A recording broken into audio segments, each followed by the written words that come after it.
Zeno couldn't have been more excited to begin his first day at the air traffic control station. The hustle of the airport, the responsibility of managing flights, it was everything he had imagined.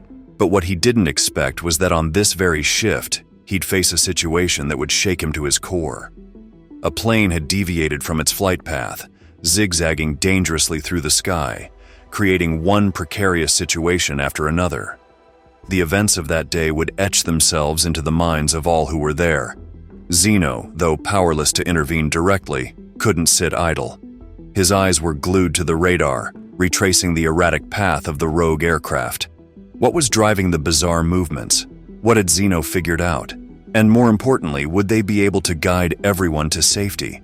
Before we dive into this gripping story, don't forget to hit that like button, subscribe if you haven't already, and ring the notification bell to stay updated with more thrilling tales. Zeno arrived bright and early, eager to make a good impression on his first day. The experienced staff welcomed him warmly, showing him the tools of the trade and teaching him how to keep an eye on the crowded skies. At first, everything ran like clockwork. Planes were taking off, landing, and maintaining their courses without a hitch.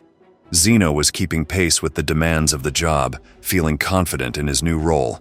That is, until one plane on his screen suddenly veered off course, flying in a way that made no sense. He leaned in, squinting at the radar. What's going on with that plane? He thought, glancing around for his mentor, only to realize he was alone. Zeno tried to make contact, but the plane wasn't responding on the expected frequency. Anxiety gnawed at him as he watched the aircraft perform erratic maneuvers, unlike anything he'd ever seen. His pulse quickened and he felt completely out of his depth. Frantically, Zeno searched for the plane, but it vanished from the radar, leaving him with an impossible decision. Should he sound the alarm and risk unnecessary panic, or wait and hope it reappeared? His colleagues would be back soon, and the pressure was mounting. With every passing minute, the pit in Zeno's stomach grew deeper. He feared the consequences of raising an alarm unnecessarily. But if there were passengers aboard, how could he stay silent? When his team returned, Zeno finally confessed what had happened. Instead of the anger he anticipated, they were just as baffled. No one had ever heard of a situation like this. Then, as if summoned by the tension in the room, the plane reappeared on the radar, still flying erratically, like a child at the controls. Yet they could see it again. Relief was short-lived. Although the plane had returned to radar, it wasn't following its planned path.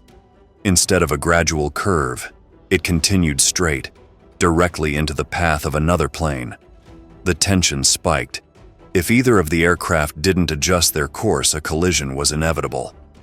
ATC station Speedbird 1376 requesting to go off course, over, came the call from the commercial plane.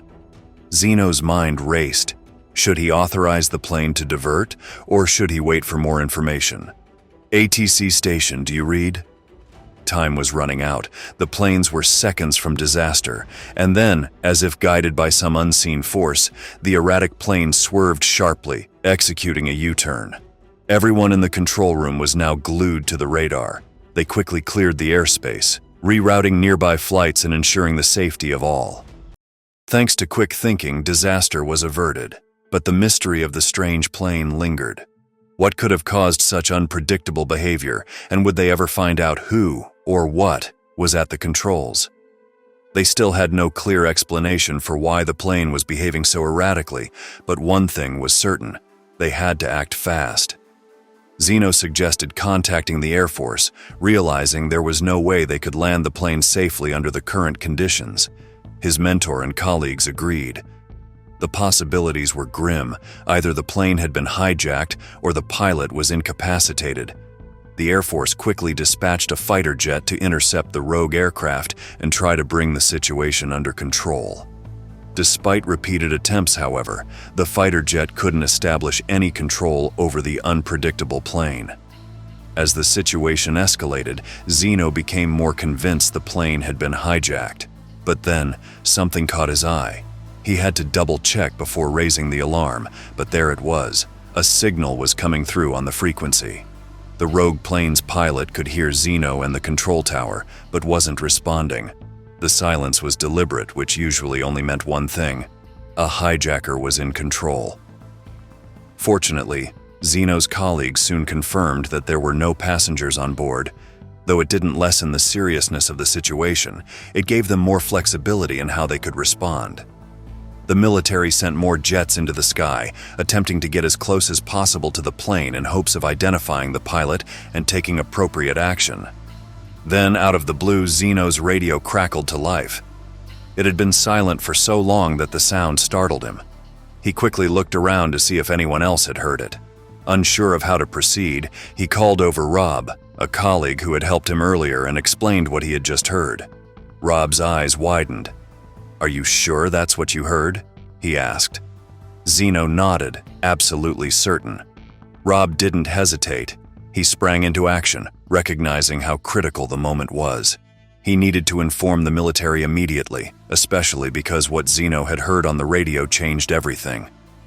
The pilot had spoken just a few words, but they carried a heavy weight. "Don't let them shoot me, please." Zeno's mind raced. The pilot had no idea it was his first day on the job, and the irony of the situation would become apparent later. But for now, the focus was on ensuring the military jets didn't shoot down the plane.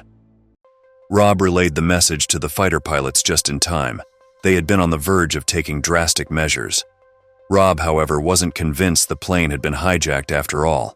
The name of the pilot on the manifest struck him as familiar, so he checked the flight records and confirmed his suspicion. This flight had been specifically requested by the pilot. Still, something didn't sit right with him, so he reviewed the plane's flight path. As soon as he saw the route, he couldn't help but laugh. Rob quickly explained the situation to the military pilots. The plane hadn't been hijacked, and it wasn't in any immediate danger. He rushed back to Zeno's desk, grabbed the microphone, and yelled, "John, get your ass down here now. You're risking your life for a stupid joke." Zeno held his breath, praying the pilot would listen. Thankfully, John complied, and the military jets backed off. The plane turned and began its slow return to the airport. The ground crew and control tower were still on edge, though, knowing that any pilot reckless enough to pull a stunt like this wasn't out of the woods yet. As the plane approached the runway, the tension was palpable. John's prank had been foolish beyond belief, but thanks to quick thinking, they'd averted disaster. Now, all that remained was to ensure a safe landing and hope that John had learned his lesson. John's final day as a pilot took a dramatic turn when he decided to play a prank on his longtime friend and colleague, Rob. Unbeknownst to his co-pilot, John had planned a special flight to draw a phallic symbol in the sky, a long-running joke between him and Rob. When Rob saw the unusual flight path, he immediately understood the meaning behind it. However, his reaction escalated the situation, leading to a full-blown emergency. The air traffic control tower alerted the authorities, and the police were dispatched to the airport to apprehend the rogue pilot. John and his co-pilot were taken into custody and questioned by the police. John explained his intentions, but his actions had far-reaching consequences. He was charged with aviation offenses and faced a potential jail sentence. Despite the seriousness of the situation, Rob remained loyal to his friend. He defended John and helped him navigate the legal process. In the end, John was fortunate to avoid jail time, but was sentenced to community service and a hefty fine. The incident served as a stark reminder of the importance of responsible behavior, even in seemingly harmless pranks.